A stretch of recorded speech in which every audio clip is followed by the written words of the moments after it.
Okay, here we go to another episode of On the Wrist from Off the Cuff. Today we have another review for you from the brand Melbourne Watch Company. They're a popular Australian-based micro, and in terms of the type of watch here, you're going to have, of course, a dive watch, some key common characteristics and design language when you're looking for a dive watch. You're going to have water resistance, typically through some type of screw down crown. You're going to want something that's tough, legible, with a dive time bezel, and a diver's extension is always nice if on bracelets. This particular model is their Chelsea model, which pretty much aims to combine the hallmark rugged elements of classic dive watches with a comfortable 40mm case. It definitely has some 50 Fathoms vibes without really feeling derivative, especially in this blue color palette. Honestly, after spending more time with it, the kind of 50 Fathoms connection really connects, I'd say, more in person than it does just at face value in terms of kind of some of the shapes and angles, especially with that bezel insert. And I kind of wish that I would have asked for a black one, or I think there's a white dial with a black bezel insert. Melbourne was nice enough to send this one over for me to check out and share with you guys. So I'm happy to kind of share my thoughts. Now, in terms of pricing on this one, it does come in at $626 for the full list price, and you get that direct. Or right now, I believe there's a 25% off sale, so you can get it for $468, and at $468, that's a very, very strong value proposition. So I'm really digging that from that standpoint. And typically, I want to say that their stuff is regularly on sale, especially close to the initial release. So that's all good news for you guys. And again, it keys into that 40mm diameter case. Everybody digs 40mm. It seems to be a real sweet spot that people aim for. So I'm looking forward to kind of sharing this one with you. I think it actually has some pretty cool feature sets. And they're just kind of a surprise company, this cool, little Australian-based micro that has a keen eye, and whatever, factories they're using to produce these overseas, they do a fine job. So with all that said, let's go ahead, zoom the camera out, get this piece in hand, and take a closer look. All right, so in terms of the dimensions here, guys, they came across the screen earlier, but you're getting that 40mm diameter with a 12mm thickness, 46mm lug to lug. That doesn't count the enda links there, but you can see they sweep down so much that it really doesn't add much to the ultimate lug width there, end to end. But I just figured I'd mention that.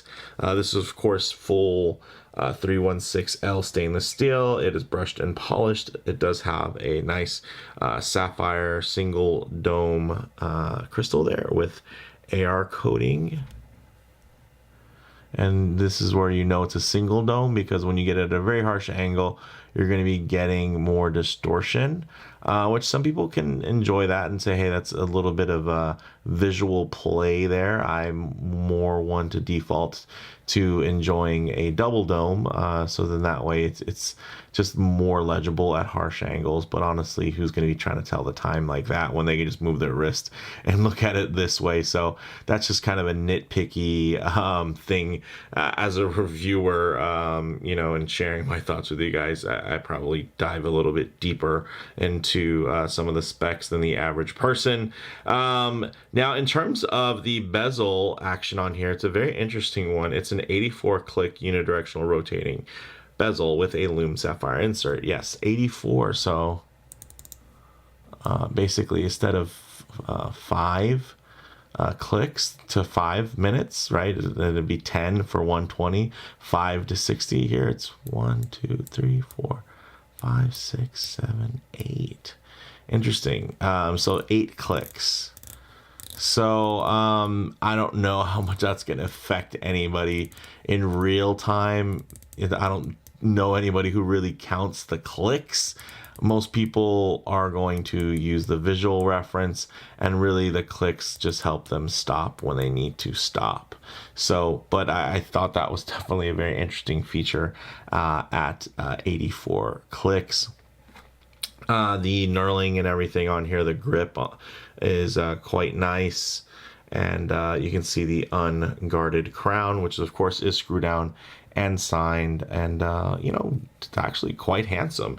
Now the side profile, I feel like it's a bit pedestrian. There's not a lot of details or contours or undercutting there, but you do have a nice high polished bevel that is executed very well and very cleanly, so you really can't be too upset with that. And then also you get that benefit of the mid case thinning things out. You have like kind of the mid case, then you have the bezel on top, and then you have the case back. So that mid case is visually going to be kind of thinning the weight of the actual watch itself.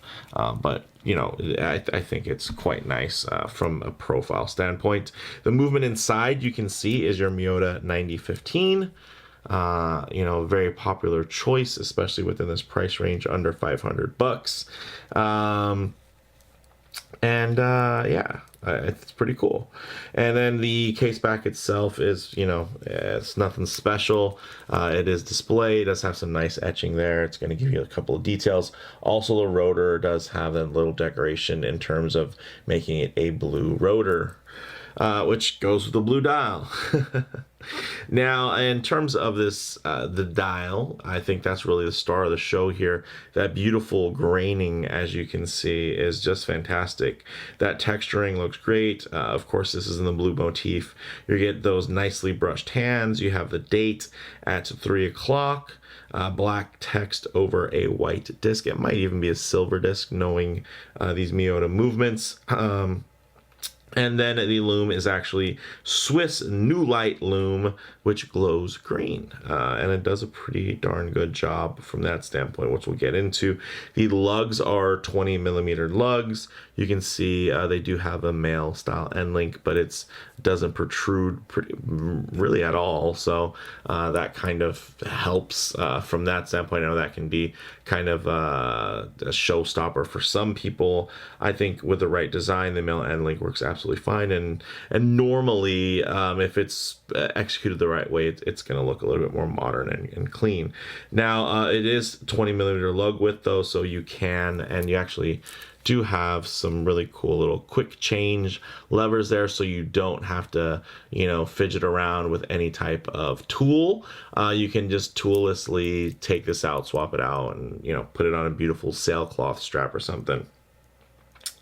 Now it does have a nice taper at 20 millimeters down to 18.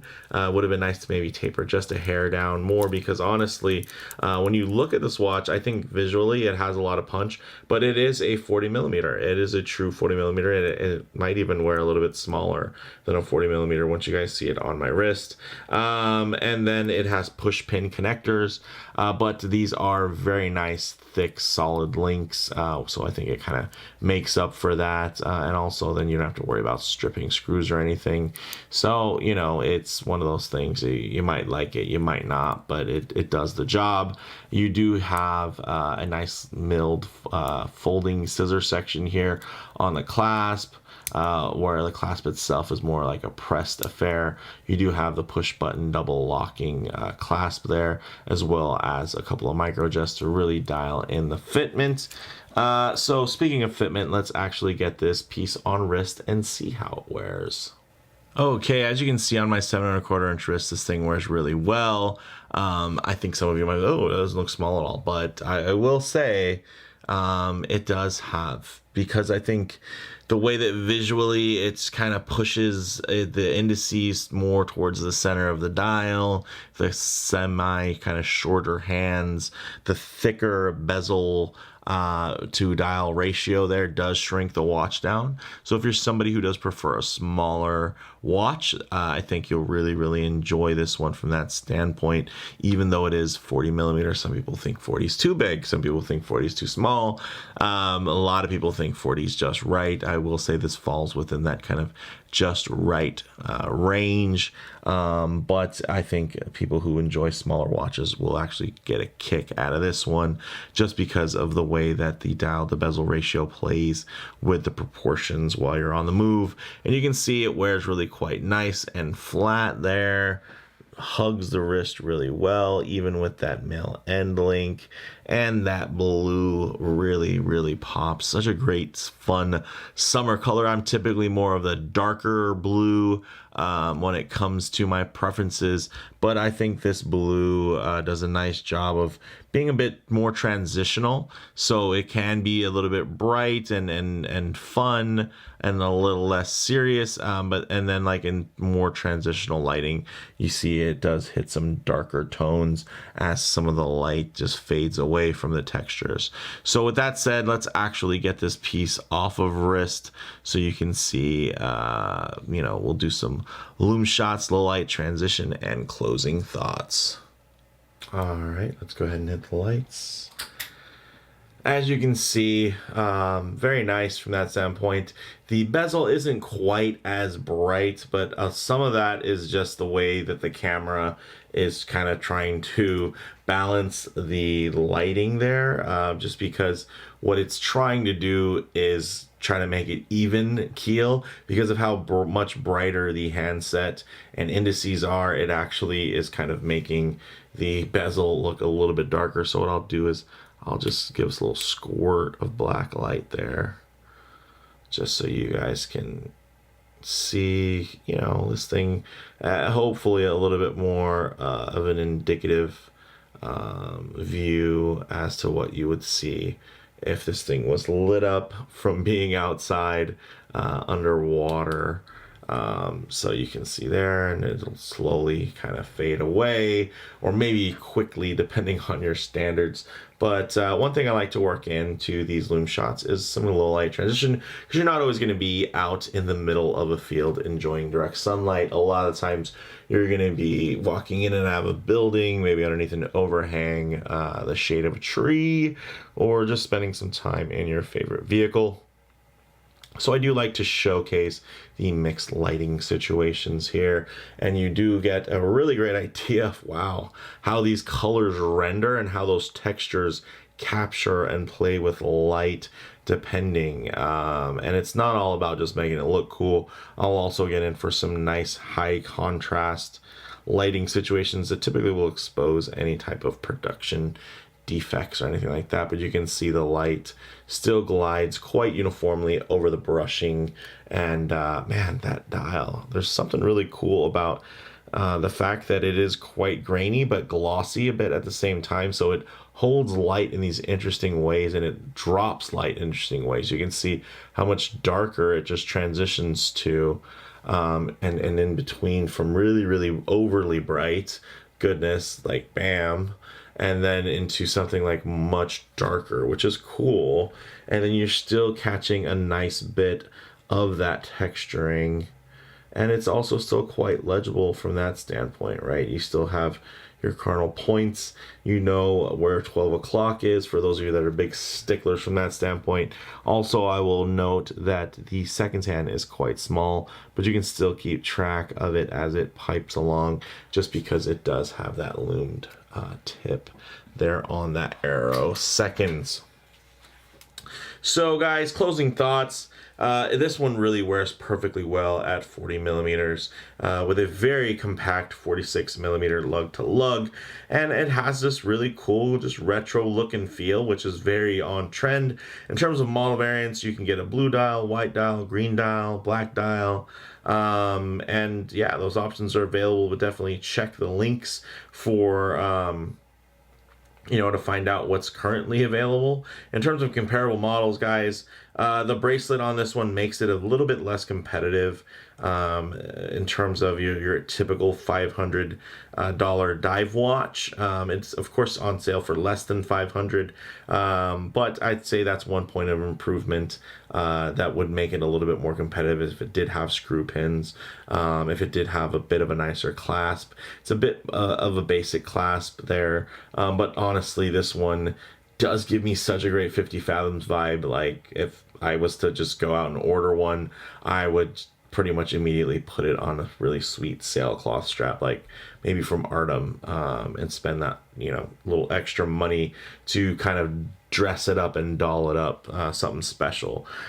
So in terms of, again, comparables, I'd say if you enjoy the scale of this one and the aesthetic, it's still a standout. I think just pure specs, not head of the pack from that standpoint, but it's finished really well and it looks really, really nice. There are, of course, some production things in terms of choices that were made, like having just the push pins and having that more basic clasp, that do limit it a little bit in terms of how much more you'd be willing to pay, but I think it's completely a fair and still a strong pickup at that $468 sale price. So for me, guys, bottom line here, the more time I spend with this one, the more I like it. I think the pictures that really don't do it justice in the metal, getting an idea of just the way this thing wears, the way it moves with light, the proportions, and really understanding those, because it is quite a dimensional watch with that bezel insert, having that beautiful round shape kind of coming towards you. It has a little bit of a visual magic to it that really only hits and fires on all cylinders when you can actually understand it, you know, within kind of a 3D space. So yeah, again, at first glance, I really didn't even see the 50 Fathoms connection, but the more time I spent with it, you know, again, I just go back to kind of wish I had a black one now so I could put it on a sailcloth strap, because it just feels like a very cool alternative for a lot less. Of course, nowhere near the same level of prestige, but it's something that's fun, and yeah, it's well built. It has sapphire, you know, it has a hacking hand windable movement. It has nice bevels and chamfers. You know, you're getting that grainy textured dial with brushed hands, and there's, you know, thoughtful color play on some of these palettes there. So, you know, with that said, let me know what you guys think in the comments below. If you like the video, please do hit like. And if you haven't already, please subscribe for more content just like this. Thanks, guys.